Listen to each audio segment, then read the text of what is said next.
تغیر زمانے میں حوادث سے انسان کے منتظر ہوتے ہیں۔ ہم لا علمی میں کشاں کشاں انہی راستوں پر گامزن رہتے ہیں اور ان حوادث کو مشیت ایزدی سمجھ کر سر تسلیم خم کر لیتے ہیں۔ اگر یہ پتہ چل جائے کہ زیست کے کن راستوں پر عذاب ہمارے منتظر ہیں تو پھر جینا محال ہو جائے۔ اسی لیے لا علمی قدرت کا ایک انمول تحفہ ہے۔ کبھی کبھی ایسا بھی ہوتا ہے کہ انسانی ذہن شعور کی حدیں پار کر کے مستقبل کی دنیا میں پہنچ جاتا ہے اور آنے والے کل کے مناظر آنکھوں کے سامنے لے آتا ہے، لیکن آگہی کے باوجود بھی انسان دھوکہ کھا ہی جاتا ہے۔ ایسی ہی لڑکی کی داستان جس کی نگاہیں مستقبل میں جھانک لیا کرتی تھیں، آگہی کے سفر میں جسم و جاں پر گزرتے ہوئے تلخ واقعات کی تصویر جس نے زندگی کو عذاب آگہی میں مبتلا کر دیا۔ السلام علیکم لسنرز، آئیے محی الدین نواب کے شرر پار قلم سے ایک اور تحریر بعنوان عذاب آگہی۔ لسنرز، اس نام سے آپ پہلے بھی ایک کہانی نواب کی ہی سن چکے ہیں اور یہ کہانی بھی نواب صاحب کی ہی ہے اور اسی عنوان کے تحت ہے۔ تو آئیے دیکھیے اور یہ ضرور بتائیے گا کہ یہ کہانی زیادہ پسند آئی ہے آپ کو یا وہ کہانی۔ آئیے کہانی کا آغاز کرتے ہیں۔ ٹی وی پر کوئی ناپسندیدہ پروگرام چل رہا ہو تو اسے تبدیل کیا جا سکتا ہے، کسی دوسرے چینل کا پروگرام دیکھا جا سکتا ہے۔ کوئی کتاب غیر دلچسپ ہو تو اسے بند کیا جا سکتا ہے، کوئی دوسری دلچسپ کتاب پڑھی جا سکتی ہے، لیکن ذہن میں خیالات کی یلغار ہو تو اسے روکا نہیں جا سکتا۔ سارا کوشش کرتی تھی کہ ذہن میں در آنے والے ایسے خیالات کو روک دے جو ذہنی پریشانی کا باعث بن جاتے تھے، لیکن وہ انہیں روک نہیں پاتی تھی۔ بچپن میں یہ سمجھنے سے قاصر رہا کرتی تھی کہ اس کے اندر کیا ہوتا رہتا ہے۔ کبھی اچانک ہی یہ خیال پیدا ہوتا کہ وہ اسکول کے گارڈن میں کھیل رہی ہے، پھر وہ گھر میں بیٹھی بیٹھی پلک جھپکتے ہی اسکول کے گارڈن میں پہنچ جایا کرتی تھی۔ وہاں ایک پودے کے پاس اسے 10 روپے کا ایک نوٹ ملتا۔ اسے بچگانہ خیال کہا جا سکتا ہے، لیکن چند دنوں کے بعد ہی ایسا سچ مچ ہوتا تھا۔ اس نے اسکول کے گارڈن میں کھیلتے وقت ٹھیک اسی پودے کے پاس سچ مچ 10 روپے کا نوٹ پایا تھا۔ اس نے ممی اور پاپا کو وہ نوٹ دکھاتے ہوئے کہا، ممی، میں نے خواب میں جیسا دیکھا تھا ویسا ہی یہ نوٹ پایا ہے۔ ماں باپ اسے ایک بچگانہ سی بات سمجھ کر ٹال دیتے تھے۔ ایسا کئی بار ہوا۔ اس نے اپنے کسی ہم جماعت کی موت دیکھی اور ماں سے کہا، اس کی کلاس میں پڑھنے والا جمشید مر جائے گا۔ ماں نے اس کی بات ایک کان سے سنی اور دوسرے کان سے نکال دی، لیکن تیسرے دن معلوم ہوا کہ سچ مچ جمشید کی موت واقع ہوئی ہے۔ ماں نے پریشان ہو کر سوچا، بیٹی پر کسی جن کا سایہ ہے۔ اس نے خاندان کے بزرگوں کو یہ باتیں بتائیں اور تشویش ظاہر کی۔ بزرگوں نے مشورہ دیا کہ اگر جن کا سایہ ہے تو کسی عامل سے رجوع کیا جائے یا پھر کسی ماہر نفسیات سے مشورہ کیا جائے۔ ماں نے دونوں ہی راستے اختیار کیے۔ پہلے اسے ایک بہت بڑے عامل کے پاس لے گئی۔ اس عامل کو بتایا، جب سارا 6 برس کی تھی تب اس نے اپنا ایک خواب بیان کیا تھا۔ وہ خواب اس نے جاگتی آنکھوں سے دیکھا تھا اور جو دیکھا تھا اس کے دوسرے ہی دن اس کی بھیانک تعبیر سامنے آئی تھی۔ اس کے بعد بھی یہ بچی وقتاً فوقتاً جاگتی آنکھوں سے جو کچھ دیکھتی رہی وہ تعبیر کی صورت میں سچ مچ سامنے آتا رہا۔ یہ 10 برس کی ہو چکی ہے، اب بھی اس کے ساتھ یہی ہو رہا ہے۔ آخر یہ کیا ماجرا ہے؟ عامل نے تمام باتیں توجہ سے سنی، سارا سے طرح طرح کے سوالات کیے اور پھر کہا، یہ بچی غیر معمولی ذہن رکھتی ہے، یہ جن کے بارے میں توجہ سے سنتی ہے ان کے بارے میں قدرتی طور پر ایسی باتیں سوچ لیتی ہے جو بعد میں اس سوچ کو سچ ثابت کر دیتی ہیں۔ اس قدرتی امر کو آگہی کہتے ہیں۔ اسے وقتاً فوقتاً آگہی حاصل ہوتی رہتی ہے۔ یہ بچی جو سوچتی ہے، جاگتی آنکھوں سے جو دیکھتی ہے اور اسے جب بیان کرتی ہے تو سننے والوں کے لیے عجوبہ بن جاتا ہے۔ عامل نے سارہ کے سر پر ہاتھ رکھ کر کہا، اس بچی پر اللہ تعالیٰ کی رحمت ہے، یہ جسے بھی دکھ مصیبت میں دیکھتی ہے اس مصیبت کے پیش آنے سے پہلے ہی اسے آگاہ کر دیتی ہے۔ اس بچی پر خاص توجہ دیا کرو۔ عامل کی باتیں سننے کے بعد اس کی ماں اسے ایک ماہر نفسیات کے پاس لے گئی۔ اس نے تمام روتات سننے کے بعد اپنے طریقہ کار کے مطابق سارہ کا نفسیاتی تجزیہ کیا، پھر کہا، میں پچھلے 20 برس سے طرح طرح کے دماغی مریضوں کا نفسیاتی تجزیہ کرتا آیا ہوں، لیکن ایسا دماغ کسی کا نہیں دیکھا جو مستقبل میں پیش آنے والے واقعات کو حال کے آئینے میں دیکھ لیتا ہے۔ میرے لیے یہ لڑکی عجوبہ ہے۔ وہ ماہر نفسیات یہ ماننے کو تیار نہیں تھا کہ اس بچی کو مستقبل میں پیش آنے والے واقعات کی آگاہی حاصل ہوتی ہے۔ یہ انہی دنوں کی بات ہے جب وہ 10 برس کی تھی۔ ایک رات وہ بستر پر لیٹی ہوئی تھی۔ اس نے چھت کو تکتے تکتے کچھ مناظر کیوں دیکھے جیسے اس کے سامنے کوئی فلم چل رہی ہو۔ وہ دیکھ رہی تھی ایک انجان عورت اس کے باپ کے نزدیک تر ہے اور کہہ رہی ہے، منیب، مجھ سے شادی کر لو، اب اور دیر نہ کرو، میں تمہارے بچے کی ماں بننے والی ہوں۔ یوں ہی وقت گزرتا گیا تو میری گود میں ناجائز بچہ آ جائے گا۔ میں اس وقت سے ڈرتی ہوں، پلیز جلد سے جلد شادی کر لو۔ نرگس، تم سمجھتی کیوں نہیں؟ حاملہ عورت سے نکاح جائز نہیں ہوتا۔ میں پہلے بھی سمجھا چکا ہوں، اس بچے کو ضائع کر دو، میں تم سے نکاح پڑھوا لوں گا۔ نہیں، میں اسے ضائع نہیں کرنا چاہتی، نکاح اسی حالت میں کر لو، میں حاملہ ہوں، یہ صرف آپ جانتے ہیں اور میں جانتی ہوں۔ میں بس اتنا چاہتی ہوں کہ دنیا کی نظروں میں ہمارا رشتہ جائز ہو جائے۔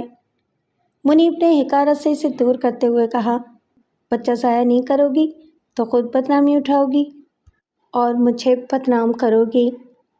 میں اس بچے کو ہرگز دنیا میں آنے نہیں دوں گا۔ منظر تبدیل ہو گیا۔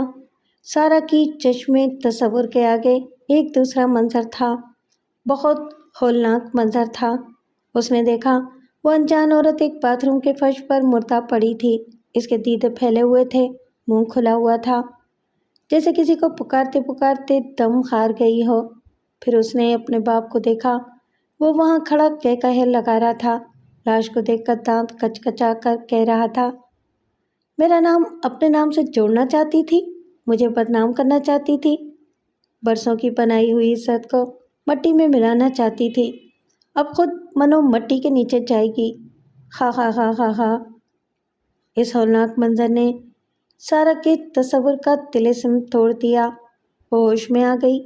پسینے میں شراب اور گھبرائی ہوئی حالت میں اس نے اپنے ارد گرد دیکھا، کچھ سمجھ نہیں پائی کہ اس کے ساتھ کیا ہو رہا تھا۔ وہ خوف کے مارے دوڑتی ہوئی اپنی ماں کے بیڈ روم کے پاس آئی اور دروازہ پیٹنے لگی۔ ماں نے دروازہ کھولا تو وہ ممی کہتی ہوئی لپٹ گئی۔ اس نے اسے تھپکتے ہوئے پوچھا، کیا ہوا میری گڑیا، کیوں سہمی ہوئی ہو؟ وہ ممی، میں نے کچھ دیکھا ہے۔ کوئی خواب دیکھا ہے؟ نہیں، میں تو جاگ رہی تھی، میں نے جاگتے میں دیکھا ہے۔ ماں نے حیرانی سے پوچھا، جاگتے میں کیا دیکھا ہے؟ وہ بتانا چاہتی تھی لیکن اپنے باپ کو بیڈ روم سے باہر آتے دیکھ کر ٹھٹک گئی۔ منیب نے پوچھا، کیا بات ہے فہمیدہ، کیا ہوا سارہ؟ تم یہاں کیا کر رہی ہو؟ اب تک جاگ رہی ہو؟ فہمیدہ نے اسے مخاطب ہو کر کہا، اس نے کچھ دیکھا ہے، پتہ نہیں کیا معاملہ ہے، شاید اسے پھر آگاہی حاصل ہوئی ہے۔ پھر اس نے بیٹی سے مخاطب ہو کر کہا، بیٹا بتاؤ تم نے کیا دیکھا ہے، ورنہ تم یوں ہی ڈرتی رہو گی۔ اس نے ایک بار اپنے باپ کو دیکھا، پھر ماں کو۔ وہ کشمکش میں تھی کہ باپ کے سامنے ہی سارے مناظر کس طرح بیان کرے۔ باپ نے کہا، بولو سارہ، کیا دیکھا ہے تم نے؟ وہ ٹھہر ٹھہر کر ڈر ڈر کر کہنے لگی، ممی میں نے دیکھا کہ پاپا نے۔ وہ کہتے کہتے رک گئی۔ باپ نے پوچھا، رک کیوں گئی، آگے بولو۔ اس نے اپنی ماں کی طرف دیکھتے ہوئے کہا، وہ پاپا نے ایک عورت کو مار ڈالا ہے، وہ مر چکی ہے۔ منیب کے دماغ کو ایک جھٹکا سا لگا۔ فہمیدہ نے اپنے شوہر کو دیکھا، پھر بیٹی کو دیکھتے ہوئے بولی، یہ کیا کہہ رہی ہو؟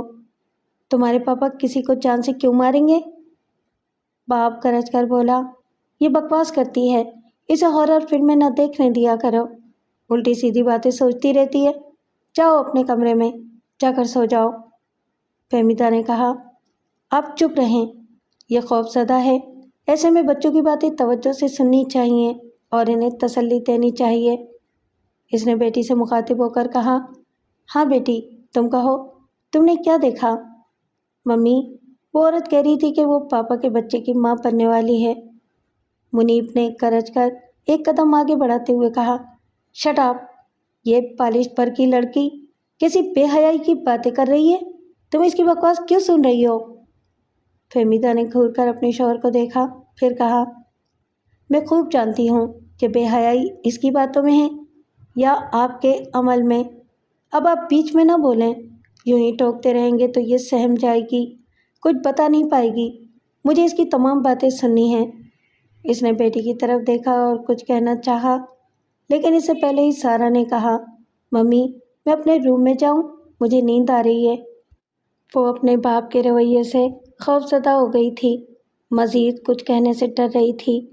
ماں نے اسے سوچتی ہوئی نظروں سے دیکھا اور بھی کہا، ہاں بیٹی تم بہت بہادر ہو، جاؤ سو جاؤ۔ وہ وہاں سے پلٹ کر اپنے روم میں چلی آئی۔ فہمیدہ اور منیب اپنے بیڈ روم میں آ گئے۔ اس نے اپنے شوہر کو تشویش سے دیکھتے ہوئے کہا، یہ سارا کیا کہہ رہی تھی؟ منیب نے ناگواری سے کہا، کہہ نہیں رہی تھی، بکواس کر رہی تھی، اور تم اس بکواس کو توجہ سے سن رہی تھی۔ اتنی سی بچی اتنی بڑی بڑی باتیں اپنی طرف سے نہیں کر سکتی، آپ کو پتہ ہے اسے آگاہی حاصل ہوتی ہے، ایسی باتیں جنہیں ہم جان نہیں پاتے یہ جان لیتی ہے۔ اس نے جھنجھلا کر کہا، تم کہنا کیا چاہتی ہو؟ میرا کسی دوسری عورت سے کوئی تعلق ہے اور میں نے کسی کو قتل کیا ہے؟ اس نے طنزیہ انداز میں کہا، میں آپ کی رنگین مزاجی سے خوب واقف ہوں، مجھے گھر میں رہ کر بھی آپ کی عیاشی کی خبر رہتی ہے، کیا باہر والے کچھ نہیں جانتے ہوں گے، کچھ نہیں سمجھتے ہوں گے؟ اپنے نام اور عزت کا ہی کچھ خیال کریں، کیوں سب کچھ خاک میں ملانا چاہتے ہیں؟ اس نے ہاتھ کے اشارے سے اسے چپ کراتے ہوئے کہا، میں نام کمانا جانتا بھی ہوں اور نام بچانا بھی، تم مجھے مت سکھاؤ، مجھے باہر والوں سے نمٹنا آتا ہے، کسی کی مجال نہیں ہے کہ میری طرف انگلی بھی اٹھائے۔ ہاں، باہر والے آپ کے نام اور شہرت کی وجہ سے آپ سے کوئی سوال نہیں کریں گے، لیکن میں آپ سے پوچھتی ہوں، کیا آپ کا کسی دوسری عورت سے تعلق نہیں ہے؟ اس نے سمجھاتے ہوئے کہا، فہمی تم بے فکر رہو، مجھ پر صرف اور صرف تمہارا اور سارا کا حق ہے، دوسرا حقدار کبھی نہیں آئے گا۔ اس نے فہمیدہ کو مزید کچھ بولنے کا موقع نہیں دیا، بستر پر دراز ہو گیا اور پھر ٹیبل لیمپ آف کر دیا۔ کمرے میں تاریکی ہوئی تو اس کے دماغ میں خیالات روشن ہو گئے۔ وہ سوچنے لگا، سارا نے چشمے تصور سے نرگس کو مرتے دیکھا تھا، لیکن وہ تو ابھی سانسیں لے رہی ہے اور آگے بھی اس وقت تک زندگی سے رابطہ رکھ سکتی ہے جب تک میرے احکامات کی پابند رہے گی اور میری مرضی کے خلاف کبھی کوئی حرکت نہیں کرے گی۔ اس نے بے چینی سے کروٹ بدلتے ہوئے سوچا، لیکن وہ ایک گرل فرینڈ ہے، وفاداری کی توقع ابس ہے، وہ میرا نام حاصل کرنا چاہتی تھی، بہت مکار ہے، میرے بچے کی ماں بن کر کروڑوں کی جائیداد میں حصے دار بھی بننا چاہتی تھی۔ منیب کے لیے وہ محض ایک تفریح کا سامان تھی، جب تک تفریح دیتی رہتی وہ عیش کرتا رہتا، لیکن اب وہ مشکوک ہو گئی تھی، اس کے لیے درد سر بننے والی تھی، اس سے نجات حاصل کرنا ضروری ہو گیا تھا، بہت ضروری۔ وہ نادان نہیں تھی کہ اپنا سب کچھ لٹا دیتی اور خالی ہاتھ رہ جاتی اور اس کے ہونے والے بچے کے حصے میں بھی کچھ نہ آتا۔ منیب کا مزاج اور تیور بتا رہے تھے کہ وہ اسے ماں نہیں بننے دے گا، بچے کو پیدا ہونے سے پہلے ہی ختم کرا دے گا۔ وہ اپنی عزت اور نیک نامی کو بحال رکھنے کے لیے کچھ بھی کر سکتا تھا، اس کا بھی کام تمام کر سکتا تھا۔ وہ اپنے لیے خطرہ محسوس کرنے لگی تھی۔ اس نے ایک دستاویز تیار کی جس میں واضح طور پر لکھ دیا کہ ان دنوں اس کی ناگہانی موت واقع ہو جائے تو اس کا ذمہ دار منیب کو سمجھا جائے۔ وہ اس دستاویز پر قانون کی تصدیق کی مہر لگوانا چاہتی تھی۔ اس کے لیے وہ اپنے وکیل کے پاس جانے والی تھی۔ اس نے نہانے کے لیے باتھ ٹب میں صابن کا جھاگ بنایا، الماری کھول کر ایک لباس نکالا اور اسے بستر پر پھیلا دیا، بیرونی دروازے کو اندر سے بند کر لیا، پھر گنگناتی ہوئی باتھ روم میں چلی گئی۔ منیب آفس جانے کے لیے نکلا تھا، لیکن پہلے وہ نرگس سے ملنا چاہتا تھا۔ وہ اسے آخری وارننگ دے چکا تھا کہ آئندہ اس کے پاس آئے گا تو وہ بچے کا دکھڑا نہیں روئے گی، کسی لیڈی ڈاکٹر سے اس مصیبت کو بوش کرا چکی ہوگی۔ یہ بات اس کے دل میں تھی کہ وہ بچے کو ختم کر کے اپنے منصوبوں پر پانی نہیں پھیرے گی، اور اب پچھلی رات بیٹی کو ملنے والی آگہی نے منیب کے دماغ میں خطرے کی گھنٹی بجا دی تھی، لہٰذا اسے راستے سے ہٹانے کے سوا اور کوئی چارہ نہیں رہا تھا۔ وہ کار ڈرائیو کرتا ہوا آندھی طوفان کی طرح اس کی طرف جا رہا تھا۔ اس کے اپارٹمنٹ کے باہر اس نے کار پارک کی، پھر محتاط انداز میں ادھر ادھر دیکھنے لگا۔ صبح کا وقت تھا، سب اپنے اپنے مسائل زندگی میں مصروف ہو چکے تھے، اسے تاڑنے والا وہاں کوئی نہیں تھا۔ وہ بلڈنگ میں داخل ہوا، پھر سینے طے کرتا ہوا فرسٹ فلور تک پہنچا، فلیٹ کے دروازے پر دستک دی، اندر سے کوئی جواب نہیں آیا۔ اس نے محتاط نظروں سے کوریڈور میں دیکھا، تمام فلیٹس کے دروازے بند تھے، باہر بھی کسی آنے جانے والے کا سایہ تک نہیں تھا۔ اس نے کوٹ کی اندرونی جیب سے دستانوں کا ایک جوڑا نکال کر انہیں اپنے ہاتھوں پر چڑھایا، دوسری جیب سے ایک چابی نکالی، اسے کی ہول میں ڈال کر گھمایا، دروازہ بڑی آہستگی سے کھل گیا۔ اس نے اندر آ کر ڈرائنگ روم میں ہر طرف سرسری نظروں سے دیکھا، پھر دروازے کو اندر سے بند کر کے دبے قدموں کوریڈور میں آیا۔ وہ جانتا تھا کہ نرگس دیر تک سونے کی عادی ہے، وہ ہر رات اپنے بستر پر سوتی تھی اور صبح جاگتی تھی۔ آج اس کی صبح نہیں ہونے والی تھی۔ اس نے کمرے کے دروازے کو آہستگی سے کھول کر دیکھا، بیڈ روم اس کے وجود سے خالی تھا، بستر پر اس کی شلوار قمیض اور دوپٹہ یوں بکھرا پڑا تھا جیسے اب اس کی زندگی بکھر جانے والی تھی۔ اس نے ہولے سے آواز دی، ہیلو، کہاں چھپی بیٹھی ہو؟ اسے جواب نہیں ملا، جواب میں مترنم سی گنگناہٹ سنائی دی۔ اس نے باتھ روم کے دروازے کی طرف دیکھا، وہ نہاتے وقت بڑے موڈ میں گنگنا رہی تھی۔ اسے یہ اطمینان تھا کہ وہ اپنے تحفظ کے لیے وکیل اور قانون کی مدد لے رہی ہے۔ اس وقت وہ باتھ ٹب میں صابن کے جھاگ میں نیم تراش تھی۔ اس نے دروازے کے ہینڈل کو گھما کر ہلکا سا دباؤ ڈالا، پتہ چلا کہ وہ اندر سے بند ہے۔ اس نے ہولے سے دستک دی، نرگس نے چونک کر دروازے کی طرف دیکھا۔ اس نے فلیٹ کے بیرونی دروازے کو اندر سے لاک کیا تھا، اس نے دروازے کو صرف منیب بھی کھول کر آ سکتا تھا۔ پھر بھی اس نے پوچھا، کون ہے؟ میں ہوں، دروازہ کھولو۔ آج بے وقت کیسے آ گئے؟ میں دیکھنے آیا ہوں، تم ڈاکٹر کے پاس گئی تھی یا نہیں؟ کیا کام ہو گیا؟ اس نے انجان بن کر پوچھا، کیسا کام؟ وہ غصے سے بولا، خواہ انجان نہ بنو، تم نے بچے سے نجات حاصل کی ہے یا نہیں؟ وہ دروازے کی طرف دیکھتے ہوئے بولی، یہ بہتر ہوگا کہ تم یہاں سے چلے جاؤ، میں اپنے بچے کے تحفظ کے لیے اپنے وکیل کی خدمات حاصل کر رہی ہوں، تم سے کل ملاقات ہوگی۔ اس بات نے منیب کو اور بھڑکا دیا کہ وہ ماں بننے اور اسے بدنام کرنے کے لیے قانون کی دہلیز تک پہنچنا چاہ رہی ہے۔ اس نے دروازے پر گھوسا مارتے ہوئے کہا، باہر نکلو، میرے سامنے آؤ، میں تمہارے وکیل کی ایسی کی تیسی کر دوں گا۔ وہ پریشان ہو کر دروازے کی طرف دیکھنے لگی، خود کو سمجھانے لگی، دروازہ مضبوط ہے، اس کا باپ بھی نہیں توڑ سکے گا۔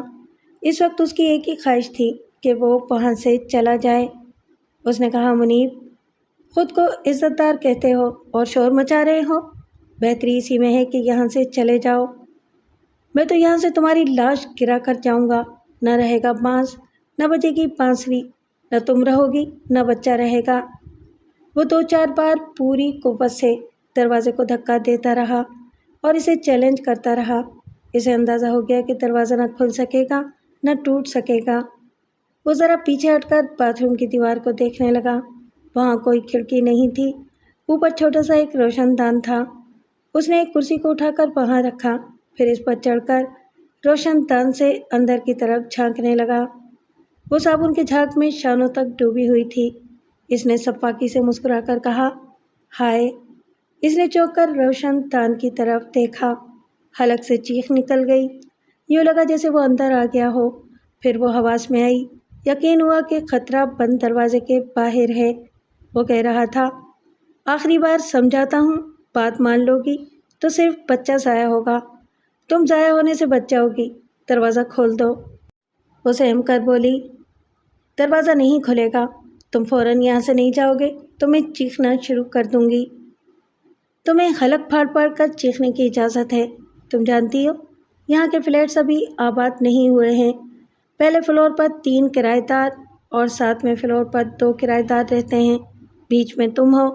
اس مقفل باتھ روم سے تمہاری آواز وہاں تک نہیں جا سکے گی۔ کوئی میری آواز سنے یا نہ سنے، میں دروازہ نہیں کھولوں گی۔ دیکھتی ہوں کہ تم کب تک یہاں سے نہیں جاؤ گے۔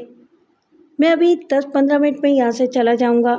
مجھ سے پہلے تمہاری روح یہاں سے پرواز کر جائے گی۔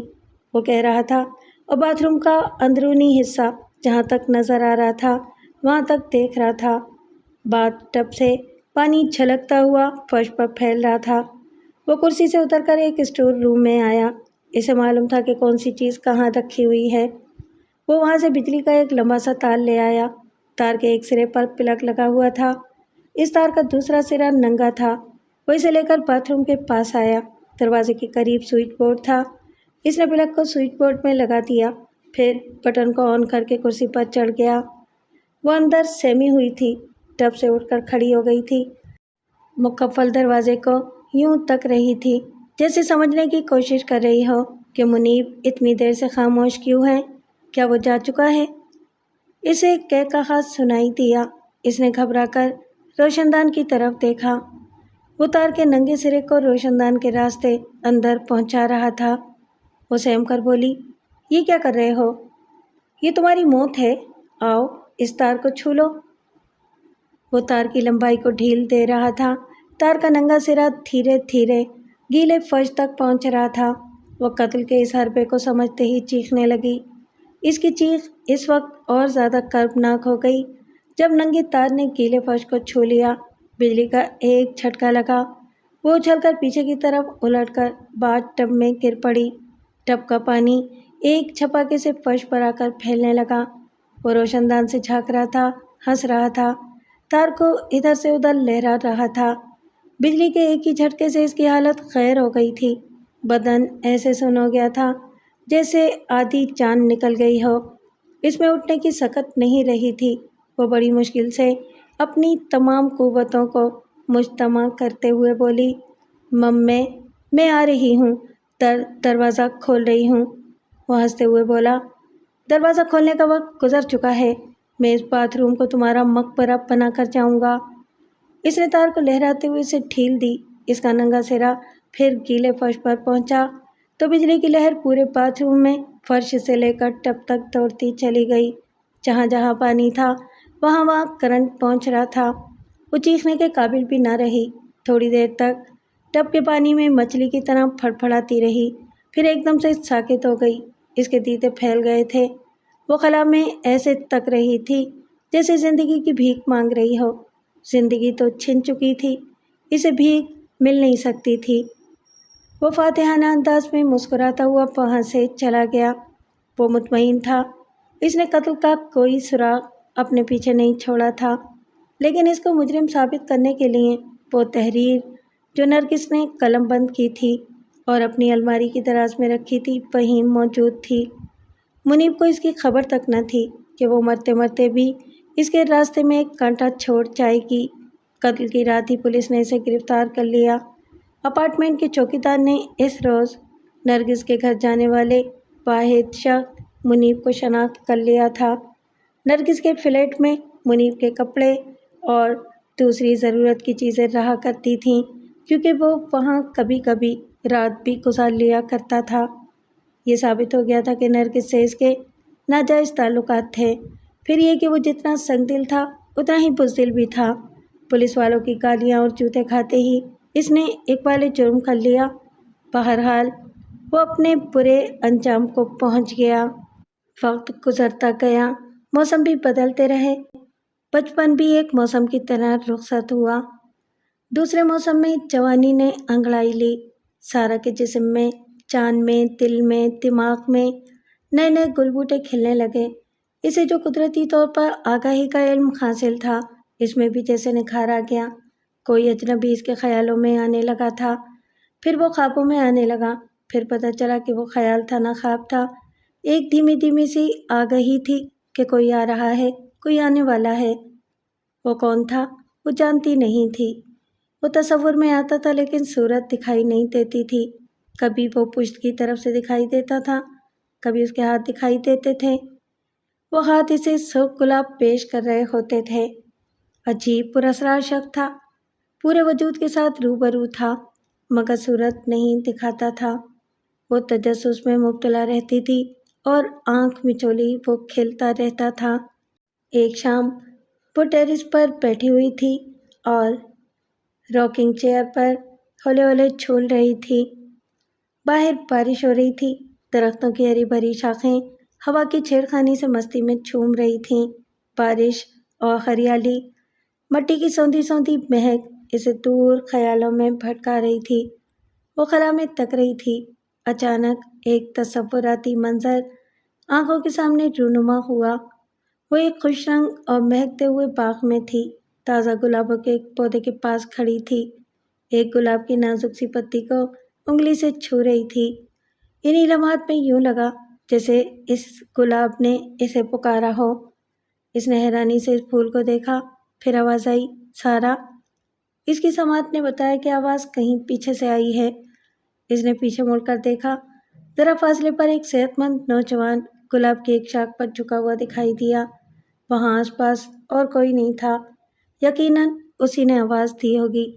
اسے حیرانی ہوئی، کسی اجنبی کو اس کا نام کیسے معلوم ہوا، اور وہ کون ہے؟ وہ تجسس میں مبتلا ہو کر ذرا آگے بڑھی، ٹھہر ٹھہر کر اس کے قریب آئی۔ وہی آنکھ مچولی تھی، وہ پشت کی طرف سے دکھائی دے رہا تھا۔ جسامت سے کوئی باڈی بلڈر لگتا تھا، ٹی شرٹ اور جینز پہنے ہوئے تھا۔ وہ اس کے قریب آئی۔ جب ایک ہاتھ کا فاصلہ رہ گیا تب اس نے دیکھا کہ اس کے بازو پر زخم کا ایک نشان تھا۔ وہ اس کے بالکل پیچھے پہنچ کر ٹھہر گئی۔ وہ اجنبی اسے آواز دے کر یوں منہ پھیرے کھڑا تھا جیسے اسے کوئی واسطہ ہی نہ ہو۔ اگر واسطہ نہیں تھا تو پکارا ہی کیوں تھا؟ ایسی بھی کیا بے نیازی تھی کہ پکارنے کے بعد منہ پھیرے کھڑا تھا؟ اس نے قریب پہنچ کر اس کے شانوں پر ہاتھ رکھا۔ وہ ذرا تن گیا، سیدھا کھڑا ہو گیا، پھر آہستہ آہستہ اس کی طرف گھومنے لگا۔ اب اس کی صورت نظر آنے والی تھی۔ ایسے ہی وقت وہ خیالات سے چونک گئی، آگہی کے شہر سے باہر آ گئی۔ ٹھیک ایسے وقت جبکہ اس کی صورت نظر آنے والی تھی، شہر ٹوٹ گیا تھا۔ اس کا چہرہ سامنے آتے آتے رہ گیا تھا۔ ایسا کئی بار ہوا۔ وہ جانتی تھی کہ اسے آگہی ملتی ہے، پیش آنے والے واقعات ہو بہو سامنے آ جاتے تھے، لیکن وہ جس ادھورے شخص کو دیکھنے لگی تھی وہ مکمل ہوتے ہوتے رہ جاتا تھا۔ وہ آتا، اس کے خیالات کو منتشر کرتا تھا، پھر آگہی کی اسکرین سے گم ہو جاتا تھا۔ عجب کھیل کھیل رہا تھا۔ ایسا اس کے ساتھ پہلی بار ہو رہا تھا، پہلی بار ادھوری آگہی کا سلسلہ تھا۔ اس کے ذہن کو الجھاتا رہا اور جستجو بڑھاتا رہا۔ وہ بس ایک بار، صرف ایک بار اس اجنبی کا چہرہ دیکھنے کے لیے بے چین ہو رہی تھی، لیکن اپنی مرضی سے دیکھنا اس کے اختیار میں نہیں تھا۔ جس چیز کو جتنا چھپایا جائے، جس بات کو جتنا مخفی رکھا جائے، اسے جاننے کی خواہش اسی قدر بڑھتی جاتی ہے۔ سارا کو ہمیشہ مکمل آگہی ملتی رہی تھی۔ اس ادھوری آگہی نے اس کی تمام تر سوچوں کو اپنی طرف مرکوز کر لیا تھا۔ وہ آنکھ بند کرتی تھی اور خواہش کرتی تھی کہ وہ ادھورا شخص بند آنکھوں کی تاریکی میں آ کر مکمل ہو جائے۔ اب تو یہ عالم تھا کہ وہ آس پاس سے گزرنے والے ہر فرد کو متلاشی نظروں سے دیکھنے لگی تھی۔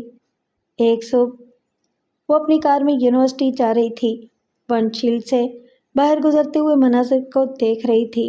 نظریں آتے جاتے لوگوں پر ٹھہر ٹھہر جاتی تھیں۔ سوچ کا محور وہی ادھورا اجنبی شخص تھا۔ سگنل سرخ ہوا تو کار رک گئی۔ نظریں سڑک کی دوسری جانب گل فروش کی دکان پر ٹھہر گئیں۔ وہ ذرا سیدھی ہو کر بغور دیکھنے لگی۔ وہ اجنبی شخص خیالات سے نکل کر اس گل فروش کی دکان پر پہنچ گیا تھا۔ وہ کل تک جسے چشمے تصور سے دیکھتی رہی تھی، آج کھلی آنکھوں سے دیکھ رہی تھی۔ وہی قد کاٹ، وہی جسامت، وہی ٹی شرٹ، وہی جینز، سب کچھ وہی تھا۔ اب بھی اس کی پشتی دکھائی دے رہی تھی۔ وہ اس کا چہرہ دیکھنے کے لیے بےتاب تھی۔ فوراً ہی کار کے دروازے کا ہینڈل گھمایا اور باہر آ گئی۔